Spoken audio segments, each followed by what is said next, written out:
Ok, donc dans cette vidéo, je vais vous montrer comment vous allez enregistrer les autorisations. Par exemple, la caissière, elle ne doit pas avoir les mêmes autorisations que l'administrateur ou le gestionnaire, etc., etc. Donc, je vais vous montrer comment vous allez enregistrer les autorisations. Donc, pour ce faire, vous allez venir dans la section rôle et autorisation, ou soit vous pouvez taper directement ici, rôle, et voilà. Donc, je rentre. Ensuite, par défaut, vous avez le rôle administrateur. C'est le rôle que vous avez, vous, en tant qu'administrateur. Donc là, c'est changeable, ça reste toujours là. Donc, ce qu'on va faire, on va créer un rôle. Donc, premier rôle qu'on on va créer rôle de caissier. C'est le plus important. Donc, on va mettre caisse. Je vais mettre, par exemple, caissière. Voilà. Donc, ici, on met le nom du rôle, donc caissier. Donc, on va maintenant activer les autorisations. Elle a droit, ou la caissière a droit à quelle autorisation, ou bien, voilà. Donc, on va chercher euh, Manage PSOS. Voilà, écran de PSOS. Donc, ici, bon, c'est en anglais, mais par contre, si vous voulez soit activer la traduction de, voilà, directement. Voilà. Donc, voilà, c'est traduit. Donc, je viens ici. Donc, gérer l'écran des points de vente. Voilà, donc, on va activer ici. Donc, elle aura accès à ça. Elle pourra gérer l'écran des points de vente. Voilà, c'est tout. On peut laisser comme ça. Ou soit, on peut activer aussi, elle peut gérer les ventes. Elle peut gérer les ventes. Soit, on peut activer. Voilà. Donc, pour gérer les ventes, elle peut supprimer les ventes. On va désactiver ici. Parce que là, on a mettre à jour, supprimer, créateur ou afficher. Donc, soit mettre à jour, en tant que caissier, elle ne peut pas supprimer, donc on désactive ici. Pour mettre à jour les ventes, on va désactiver ici aussi. Voilà, donc c'est suffisant. Donc, elle peut juste afficher les ventes et créer les ventes. Voilà. Mais elle ne peut pas modifier une vente ou soit supprimer une vente. Ensuite, elle a droit à l'écran de point de vente. Voilà. Donc, c'est tout. Le reste, je pense que c'est bon. On va enregistrer. Et voilà. Donc, on vient de créer le rôle de caissier. On va essayer de créer un autre rôle qui est, par exemple, gestionnaire. Gestionnaire. Voilà. Et pour le gestionnaire, on va activer, par exemple, on peut faire les ajustements. Voilà. On peut faire l'ajustement du store. On peut gérer les marques. On peut gérer les marques. Bon, les clients, il peut gérer les clients aussi.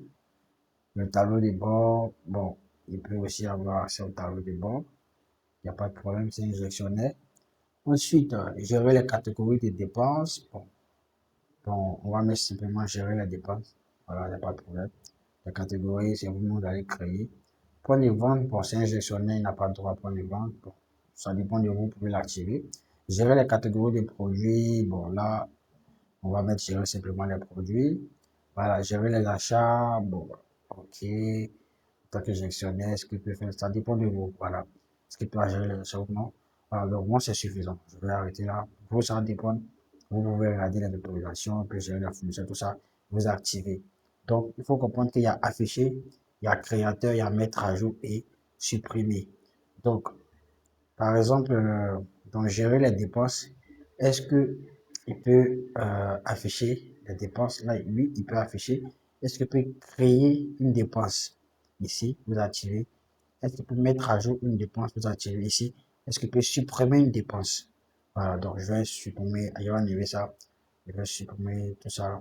Voilà. Il est interdit de faire les suppressions, comme si je sonnais pour que moi je puisse avoir accès. Donc, voilà. Donc, c'est comme ça que vous allez faire pour activer les autorisations de rôle. Voilà, donc là, c'est bon. Je vais enregistrer. Voilà, donc vous pouvez faire ainsi de suite pour chaque rôle. Maintenant, une fois que le rôle est créé, il va falloir maintenant créer les utilisateurs parce que il y a le rôle et il y a les utilisateurs. Donc, on crée les rôles et ensuite on crée les utilisateurs. Ensuite, on assigne les rôles à l'utilisateur. Voilà. Donc, je vais venir par exemple dans pub.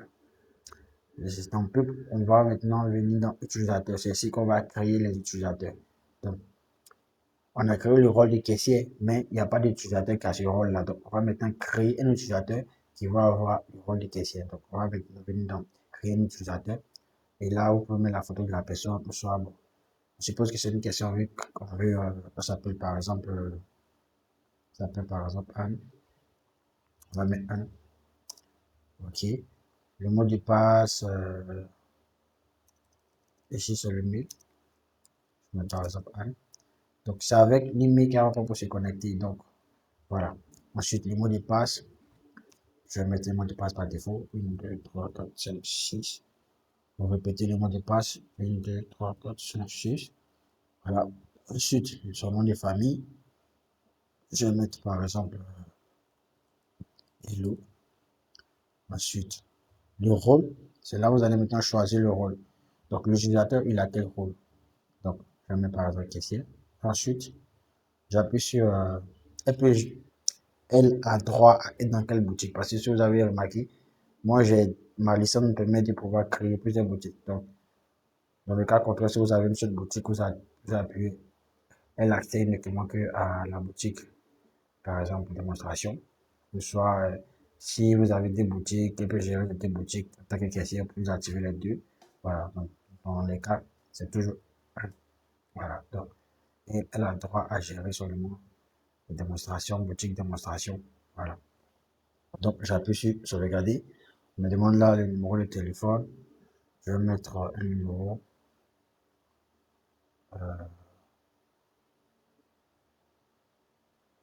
Là, il y a un souci. Je vais actualiser la page.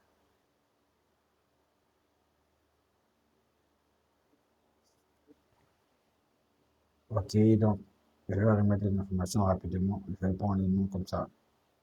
Voilà. Ici, je vais mettre par exemple Congo. Ok. Ensuite, rôle. Je vais mettre caissier. Et là, comme ça, le mot de passe. Je vais mettre le mot de passe. 1, 2, 3, 4, 5, 6. C'est 1, 2, 3, 4, 5, 6. Et là, j'appuie sur enregistrer.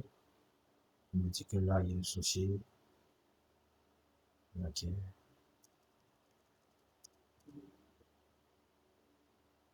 Ok.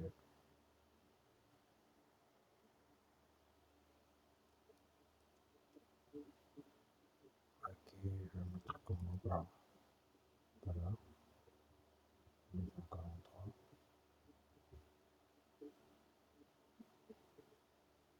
Voilà, il y a un souci. Ok. Encore un souci là. Ok.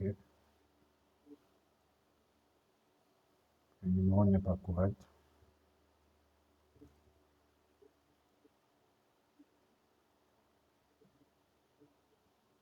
Je prends un autre indicatif.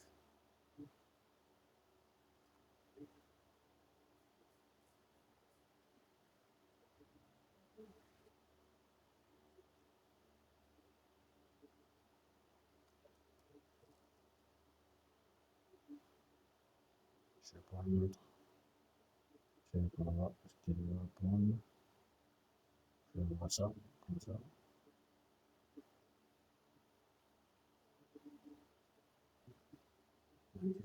L'adresse est déjà pris. Ah, ok. Donc là, je vais mettre sur ça. Ok. Ensuite, je lance. Donc voilà, on vient de créer. Ok, donc c'est bon maintenant. Donc, elle peut se connecter avec son adresse mail. Voilà. Donc, ici, vous avez la possibilité de modifier le mot de passe au cas où la personne a oublié. Donc, vous pouvez modifier le mot de passe ici, sans problème. Voilà. Ici aussi, vous pouvez, bon, modifier au cas où vous êtes trompé là-dessus. Donc, voici comment créer les autorisations et les utilisateurs.